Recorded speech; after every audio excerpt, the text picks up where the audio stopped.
The 2023 Formula One calendar was just released, and I want to share my thoughts and opinions of it with all of you guys, along with a few things that you guys have to say about it. My name is Chris, welcome back to CFRacing, and enjoy the video.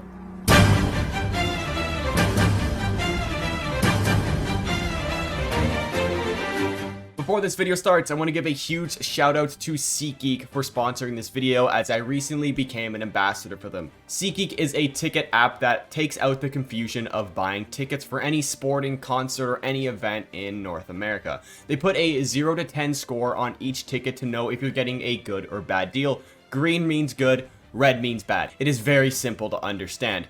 Plus, my viewers get $20 off their first purchase while using my code CFRacing, a link in the description, and thank you SeatGeek for sponsoring today's video. Hey everybody, what's going on? Chris here, and today everybody, we are taking a look and giving thoughts and opinions on the 2023 calendar that was just released, and it was just released a couple hours ago. I was at work, so I didn't get to make a full reaction video right off the bat, so this probably will be a day later on the 21st of September. I should have another video where I go through my 2023 predictions coming very soon, and I should have another 1-year anniversary video coming out on the 28th, so stay tuned for that. Also, just want to say, you see this right behind, where is it, like right there? Look at that, Charles Leclerc, like replica small helmet, pretty cool. Maybe I can bring it into the camera if you guys want to see it. I guess you kind of do. I don't know, just bought it off the Ferrari store. It's kind of dope, you know. Well, it's very hard to focus on this camera, but yeah, it's just like a mini Charles Leclerc helmet. It's pretty cool. Not that big. Obviously, can't put it on. It's tiny. But yeah, I just thought I can have that in the background for some videos and stuff. I think it looks pretty cool. And also, if you guys haven't joined the Discord, haven't hit that like, haven't hit that subscribe button, do that right now. Especially like, because that is what YouTube apparently wants to see recently. YouTube wants likes, apparently, and likes just help you in the algorithm. So yeah, hit that like button, guys, if you enjoy the content. Join the Discord, links in the description. Subscribe, share with your friends, you know, all that YouTube stuff, and let me know your comments down below what you guys think of the 2022 calendar. I did make a community tab post about it that I will check out a little bit later on in this video, give you guys some recognition. So let's take a look at this calendar, and it's pretty basic. The first 3 races are basically what we saw last year. As it starts, round 1 is in Bahrain, round 2 is in Saudi Arabia, and round 3 is going to be in Australia. And I'm not sure if this is where it was last year, but Bahrain is the first week of March, which is pretty cool. Very excited to see that. Then it goes, I believe that is 2 weeks later, to Saudi Arabia, which solid break there, nothing wrong with that. Then I believe that is a week after or 2 weeks after it goes to Australia, which once again is, they're all basically sort of, not really in sort of in the same spot of the world, but they're basically all on that other side of the world from Canada basically. So nothing really too bad about the scheduling there, other besides the fact that we're racing in Saudi Arabia. That's not super cool, but what can you do? It's kind of there. Then after that, we head to China, which is a edition that has been on the calendar since I believe 2019, I think it was. Yeah, because 2020 was the pandemic, so yeah, 2019 was the last time we had China on the calendar, and good. I mean, I see nothing really wrong, minus all the human sort of rights issues and all that with China, but we do have a Chinese driver with Zhou Guanyu, so it'll be great to see him have a home race. You know, everybody loves to see, and everybody loves to have a home race, honestly. It's awesome.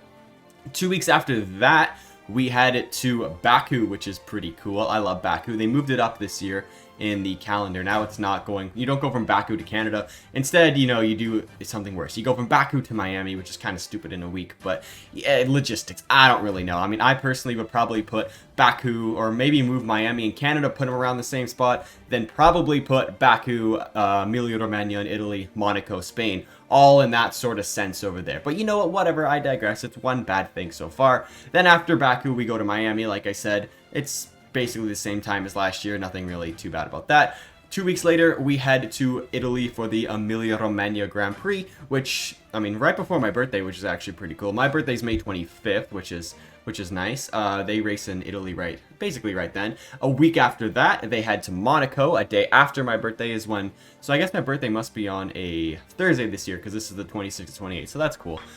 So they race in Monaco after that, which is, you know, basic Monaco. This is like the most popular weekend of racing. They have the Coke 600, they have the Indy 500, and they have the Monaco Grand Prix, basically. It's all 3 really big races. One's NASCAR, one's IndyCar, one's Formula One. It's Monaco. It's on the calendar for until 2025, I believe. So that'll be fun to see it again, and hopefully maybe they'll be passing, but I highly doubt it. After that, we have a next weekend. So it looks like it's going to be a triple header in Italy, basically, in Monaco and Spain. There's going to be a triple header, which is pretty cool.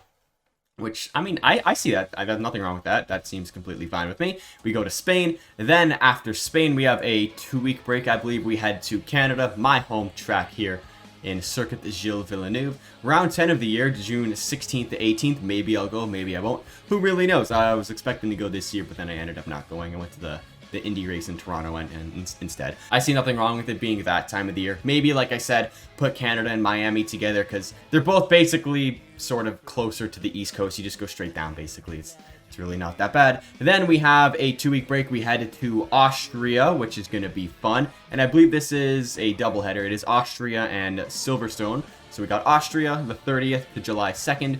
And then we have Silverstone, which is July 7th to July 9th. Nothing wrong with that. I see nothing crazy. So let's move on to the next couple rounds. Then in the second half of the calendar, I believe I forgot to mention this, but there is a 24 race calendar this year. This is the biggest calendar we've ever seen in Formula 1. I believe last year was 22 because they took out Russia. It was supposed to be 23, but this year, 24 races. Nice 12 and 12. I like even numbers, so that's really cool. Round 13 is going to be in Austria in Budapest. And I see really nothing too wrong with it there. It's basically in the same spot that it always is. And then round 14. This is the big one because Spa this year is in July and it is before the summer break. I don't know why they did that. Not really too sure. Maybe to separate the halves of the season, but you're still having 14 rounds and then you're going to have, what, 10 rounds after. So it's still not really halfway. I would say maybe have a mid-season break, you know, after the 12th race in Silverstone, but whatever. They're having Spa in July this year and then they're going to wait basically a whole month and then go to the Netherlands. So the Spa weekend ends on July 30th, and then we go to the Netherlands on August 25th to 27th. We basically just passed that a couple weeks ago in what is 2022's time, but this is the 2023 schedule. It's kind of confusing, but you know, whatever. It's just the calendar. Then after that, after Zandvoort, we head to Monza, and I believe this is a doubleheader. It's not a triple header this year. It's not Belgium, Netherlands, Italy. This year it's just Netherlands and then Italy, so that's kind of cool. I guess it takes a little bit of the stress of the teams away. Whatever. I mean, I did enjoy the triple header this week, even though Verstappen won every single race, but, you know, I digress, whatever. You know, I'm not a Ferrari fan or anything, you know, not a Charles Leclerc fan at all. See, his helmet right there, but whatever. After that, this is basically where we are in the calendar so far in 2022. Next is Singapore, and that, I believe that is October 2nd this year in 2022, but in next year it's going to be September 15th, so they're moving it up a couple weeks, which is pretty cool. I believe that is because Russia was supposed to be around this time, and then right after, I believe it was supposed to be Singapore, something to do with, you know, that war going on, but whatever. After Singapore, we have Japan, which is great to see back on the calendar. I did expect it to be on the calendar. There was nothing saying it wasn't going to be, but also got to say, great to see Spa and Monaco back. Not really Monaco, more Spa, but yeah, love to see Spa there. After Singapore, we have Japan. Like I said, great to see Japan back. Don't really know how the new cars are going to race on Japan, but considering the other races we've seen this year, I can only assume that it's going to be good. So great to see. Maybe hopefully Verstappen won't dominate, but you know, who knows, whatever. We got Japan back on the calendar, so great to see that. After that, we have a returnee of the, I believe, 2021 season. We're going to be in Qatar for round 19th on the 6th of October to the 8th of October. And I believe it's going to be a new track. It says Losail, but I heard rumors that they're making a new track after the 2021 calendar ended. So I'm not really too sure what they're going to do about that. If they're going to race in that motorcycle track or they're going to race a new track. If you guys know, let me know in the comment section down below, because I really have no idea. I thought they were going to make a new track, but it says Losail there, and I believe Losail was the same one as last time. After Qatar, we're heading to the second America race, and this is just straight up USA. The other one says Miami, and then the other one says Vegas, which is awesome. Can't wait for that. I love Vegas. It's such a nice city. Yeah, this one just says straight up USA. You'd think it would say like Texas or something, because it's in Texas, or Austin, I guess, because that's where the track is, but it also says Austin there. So I don't really know. You think it would say Texas, but it says USA, and because the other ones say Miami and Vegas, but whatever. This is where the racing basically in Circuit of the Americas has been on the calendar since like 2010 or something like that. It's a great track, and it's in October 20th or 22nd, where it gets a little bit colder in Texas there, but it's still kind of hot because it's Texas all year. It's really warm. After that, the very next weekend, I believe, we have a race in Mexico, as they literally just go across the border. It's very close. Mexico and US. border each other, in case you guys don't know any geography. And then on bordering the other country that borders US, also Canada, in case you guys didn't know that. So Mexico is the week after the Texas Grand Prix or Circuit of the Americas. Everyone loves Mexico. It is pushed up. It is not the third last race this year. It is the fourth last because there is a new race coming in the calendar. After Mexico, I believe this is the week after again, so it looks like a triple header, which is pretty awesome. We are in Brazil, and sadly, Brazil went from the last race of the year to last year, I believe it was like the third or fourth last. Now it is the third last again. This year in 2022, it's the second last race. And Brazil really gets jumped around the calendar quite a bit.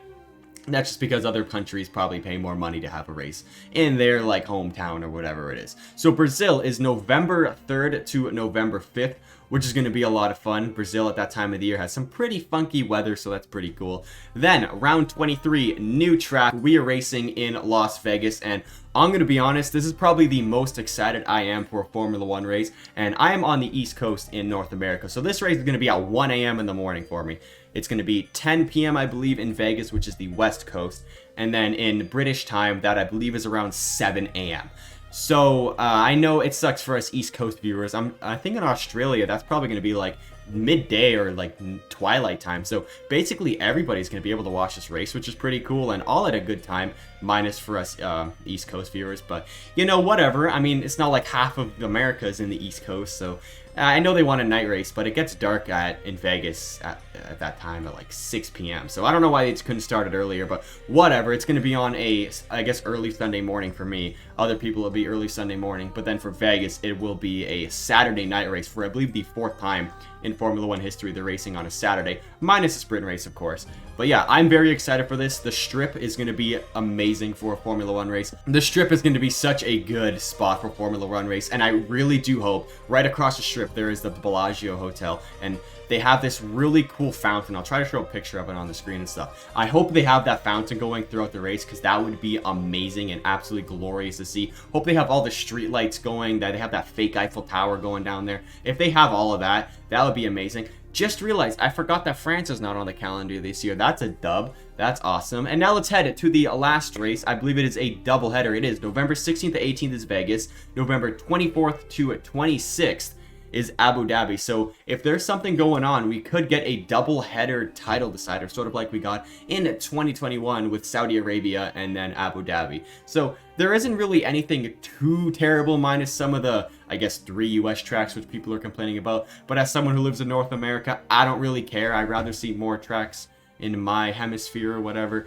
Maybe don't really want Saudi Arabia on the calendar, but that's going to be there forever, so we can't really continue complaining about that. I would prefer to have South Africa instead of Qatar or something, or maybe we can get rid of Monaco, because I know Monaco's historic, but it's the most boring race of the year, let's be honest. But other than that, everything looks pretty solid. Once again, maybe move Miami and Canada together, maybe, but I think they did a better job at it this year as they put Imola, Monaco, Spain together, and Austria, and then Canada, Austria, Silverstones together. They put Hungary, Belgium together, Italy, Netherlands. It's pretty cool how they did that. They put Singapore, Japan, Qatar. They're all in the same area, which is better logistically, but still, it's not the best that they possibly could do.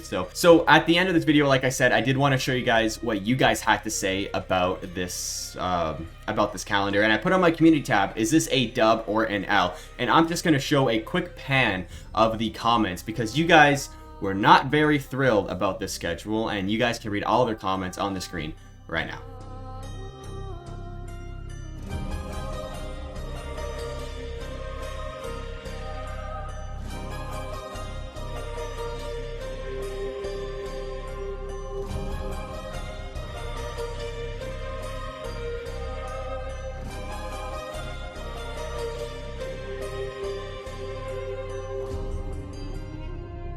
So guys, that is going to wrap it up for today's video. If you guys did enjoy and you do agree with what I have to say about the calendar, let me know in the comment section down below. Also, if you want to see more face cam videos like this with my glasses and my Charles Leclerc helmet, let me know in the comment section down below. Also, join the Discord, link is in the description. And with that being said, everybody, see you guys next time.